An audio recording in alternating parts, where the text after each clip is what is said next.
Hey, welcome back to JG3 Reviews and the world of fountain pens, ink, and paper. Today, it's an ink day, so we're going to look at a subscriber-requested ink, Monteverde's Chocolate Pudding. I've been on a little bit of a brown ink kick and sharing some of those shades with you. And this is one that I've actually had for quite a while. It came in a set of 10 miscellaneous Monteverde inks when I bought my Diplomat Aero as a really good deal. You got the 10 bottles of ink with the pen, no extra cost. It was awesome. And I'm still working my way through all of these inks. So the Chocolate Pudding ink is part of their Sweet Life collection. And I think you can figure out pretty quickly what that's all about. It's all about dessert-inspired ink colors. So birthday cake, blue velvet, key lime pie, mango mousse, blueberry muffin, strawberry shortbread, cherry Danish, chocolate pudding, iced cookies, and pumpkin cake. And here I am on keto. What a day this is. Anyway, I do like a brown ink, even if I can't actually have the pudding. And today we're going to use this in a Monteverde Ritma pen, the Ritma Espresso fun pen with an Omniflex nib. You can check out that review. The link is in the description below. What we're going to do is show you how the ink performed on several different papers, starting with the Clairefontaine back here. And then we'll look at dry times and a water fastness test. And what does this bottle even cost? All of that stuff. Is it a good value? Is it a good ink? Does it shade? Does it not shade? What does it do? We'll talk about that and a little bit more as we go through the review. So let's get started. All right, first let's talk about the easy stuff, right? The bottles. So Monteverde's bottles are just a nice square bottle with a large round opening. You know, it's harder to have a round bottle with a square opening. Something about the cap not coming off. They had this plastic seal to try and preserve the ink and prevent dry out. Seems to do a pretty good job on this bottle. And as I said, a really nice wide opening so that you can get about any pen in there. It is a 30 milliliter bottle, although you're going to want to keep the box around if you need that information because there's nothing on here except for a picture of chocolate pudding. For anything else, you got to go to the box, and by the time you get to a review, usually you've thrown that away. And I know in the past, they had a batch of inks. I know I got one that was brown sugar where the antibacterial properties were not as good as they should have been, and so some people got some mold in their bottles. That can happen to a lot of different inks, but they did have a run where that was bad. I've had this bottle now for, I don't know, 2, 3, 4 years, and been working on it very slowly, obviously, and had no issues. Opened it up today for this review, smelled fine, looked fine, no problems. And I haven't had any problems with any of the inks that came in that 10-bottle set. Only with one bottle of brown sugar that I got off of Amazon. This one, if I remember correctly, came from Dromgool's in Houston, Texas. So all that to say, I have a bunch of inks. I have also additional ones to that 10-set ink, like these 5, and I haven't had a problem with any of those. So one bottle I had a problem with, a dozen or so, no issues whatsoever. But every now and then, you'll hear their inks poo-pooed over that bacterial problem, and that's probably because that's about what that ink smelled like when it did go bad. This one, fantastic. All right, let's look at different paper performance first. This is Clairefontaine, and we'll do our water test and all of that on this paper. No show-through, bleeding, anything like that. Fantastic performance. There is a little bit of shading if you look closely, but this is a dark ink, especially in a nib that writes as wetly as this one does. And so mostly you're going to get it writing fairly dark with a little bit of lighter shading where you write quickly, or maybe you have a drier pen, or if you're actually writing with some flex. Now for these samples, I actually did not push the flex on these various papers because most of the time people are going to be writing with just a standard nib. But as you can see here, it kept up with the flex just fine and still wrote pretty darkly, only minimal shading, no color variation, and not really seeing any sheen here. Next, we'll look at the Ayush, and you can see here compared to the most recent brown inks I've reviewed, and compared to those, this is a much darker brown here, almost looking like a brown-black. You do see a little bit of lighter shading in the middle of that square, but mainly you get a nice dark chocolate pudding brown. Now here on the Irreful paper, you get the same, still that same dark writing, Not really any variation, no sheen or anything like that.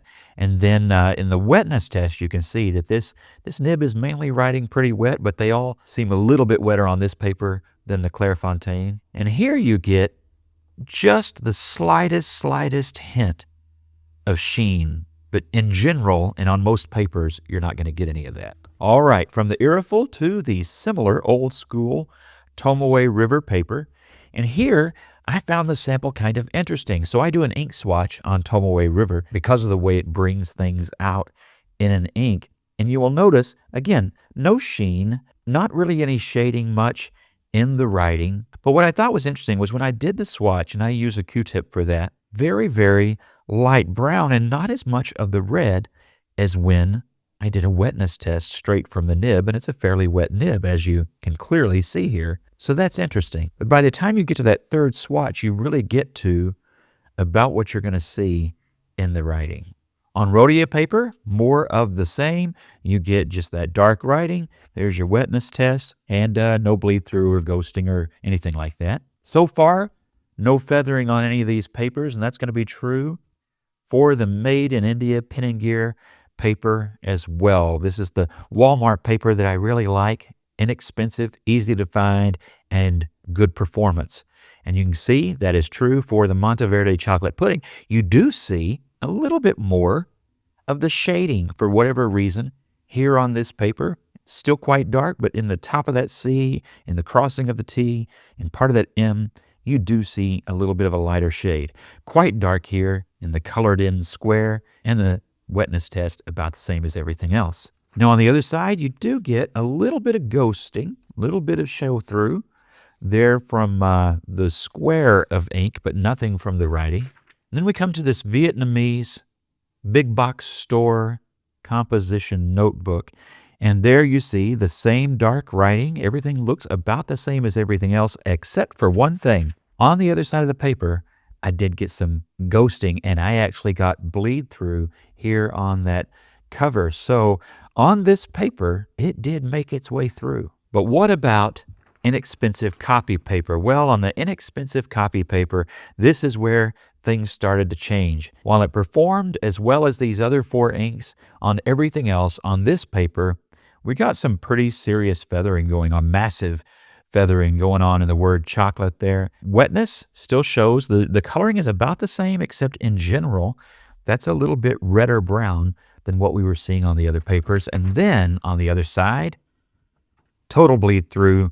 It didn't do as well on that paper. So you would want to be careful with copy paper. All right, let's do an ink swatch here and see how it performs on this Clairefontaine. In this way, do our first pass kind of large.